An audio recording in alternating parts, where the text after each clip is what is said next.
En la antigua tierra de Canaán, donde las promesas de Dios resonaban entre las colinas, estaba a punto de comenzar la historia de una familia. Jacob amaba a su hijo José más que a todos sus hijos, y ese amor cambiaría el curso de la historia. Con profundo amor, Jacob le dio a José una túnica de muchos colores, una prenda que hablaba de bendición, de favor, del corazón de un padre. José llevaba la túnica por los verdes collados, cuidando los rebaños de su padre, sin saber que a su alrededor se gestaba una tormenta. Sus hermanos lo observaban desde lejos, y los celos crecían en sus corazones como una raíz amarga que envenena todo lo que toca. Entonces, Dios le dio a José sueños, no pesadillas, sino visiones de un futuro que solo Dios podía ver. En el primer sueño, las gavillas de sus hermanos se inclinaban ante la suya. Dios estaba hablando, pero no todos querían escuchar.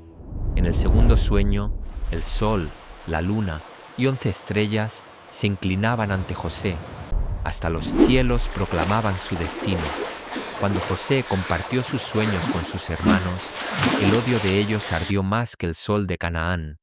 Sus rostros se endurecieron con la envidia y en sus corazones se estaba formando una decisión terrible. Jacob guardó las palabras de los sueños de su hijo en lo más profundo de su corazón, turbado, pero preguntándose qué podría significar para Dios. Los hermanos partieron al norte a apacentar los rebaños, sin saber que Dios ya estaba moviendo todas las piezas en su lugar.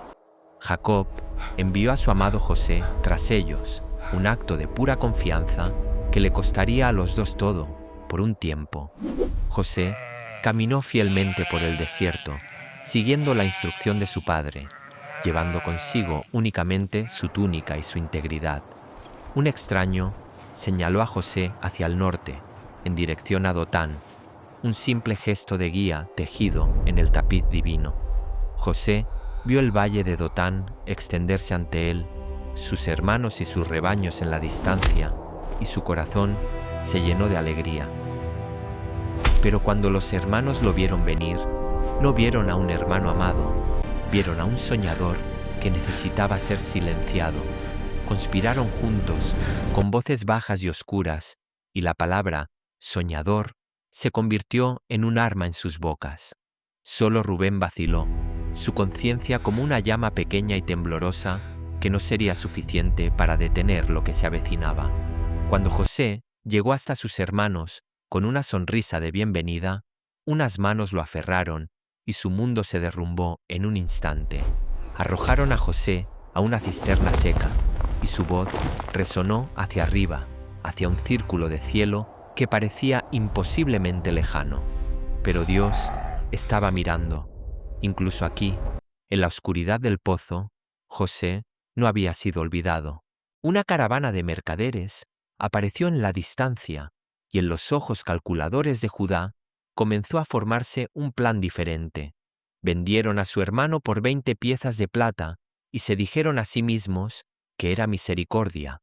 No era misericordia, era la mano oculta de Dios. Mientras los mercaderes se llevaban a José, él se volvió una vez para mirar a sus hermanos. Esa última mirada mojaron la túnica en la sangre de un cabrito, porque la verdad era demasiado pesada de cargar y la mentira resultaba más fácil. Cuando Jacob recibió la túnica ensangrentada, algo se rompió en él que no sería reparado durante 22 largos años.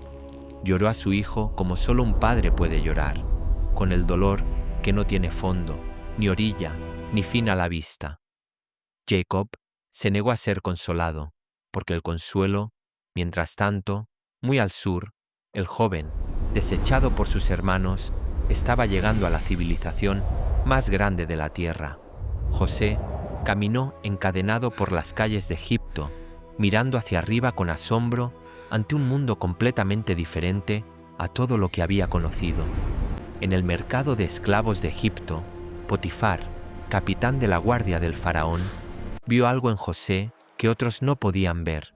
No vio a un esclavo, sino a un hombre, y ese reconocimiento fue el primer asidero del plan de Dios, encontrando terreno en el mundo. En la gran casa de Potifar, José trabajó con todo su corazón, porque la integridad no necesita audiencia para ser real, y el Señor estaba con José. Esta es la frase más importante de la historia. 5 palabras que explican todo lo que viene después. Todo lo que José tocaba prosperaba, no solo por el talento de José, sino porque la bendición de Dios reposaba silenciosamente sobre él. Potifar puso toda su casa al cuidado de José, la confianza de un soldado, dada a un esclavo, porque la evidencia era innegable. Pero la prosperidad en este mundo rara vez viene sin prueba, y la prueba llegó a José en la forma más difícil imaginable. Día tras día, la esposa de Potifar acosaba a José, y día tras día, José respondía con la misma voz clara: «No puedo pecar contra Dios». El carácter de José no era una actuación para complacer a Potifar. Era quien él era, a solas, cuando nadie más miraba. Cuando ella tomó su manto, José hizo lo único justo que tenía a su alcance. Huyó y dejó su reputación atrás. Una mentira dicha por la persona correcta, en la casa correcta, puede deshacer años de fidelidad en una sola tarde. Potifar escuchó la acusación y José, que no había hecho nada malo, fue enviado a prisión sin una sola palabra en su defensa. Una vez más, José descendió. El pozo, la prisión, el lugar sin poder y sin voz. Y una vez más, Dios estaba allí. En la oscuridad de la cárcel del faraón, la luz dentro de José no se apagó. Ese es el milagro de un alma sostenida por Dios. El carcelero vio lo que Potifar había visto. La bendición sobre José no era invisible para quienes prestaban atención. Cuando el copero y el panadero del faraón llegaron a la cárcel, José fue hacia ellos, no para obtener algo de ellos, sino para servirles. José escuchó sus sueños perturbados con la plena atención de un hombre que sabe que Dios habla en la noche. ¿Acaso no pertenecen a Dios las interpretaciones? Esto no era humildad fingida. José lo creía de verdad, y eso lo hacía libre. 3 ramas, 3 días, restauración. José interpretó el sueño del copero con claridad, y luego hizo una pequeña y humana petición: «Acuérdate de mí». El sueño del panadero traía noticias más sombrías, y José las entregó con compasión, porque la verdad dicha con gentileza sigue siendo la verdad. 3 días pasaron como piedras que caen en agua profunda. Al tercer día, exactamente como José había dicho, ambos sueños se cumplieron. El copero fue restituido a la copa del faraón y regresó a la luz del palacio, sin mirar atrás hacia José. Y José esperó. Pasó 1 mes, 6 meses, 1 año, 2 años, y el copero olvidó. Pero Dios no olvidó. 2 años completos pasó José en esa cárcel. 2 años es mucho tiempo para esperar cuando no se ha hecho nada malo. Pero el tiempo de Dios no es nuestro tiempo, y la demora no era abandono.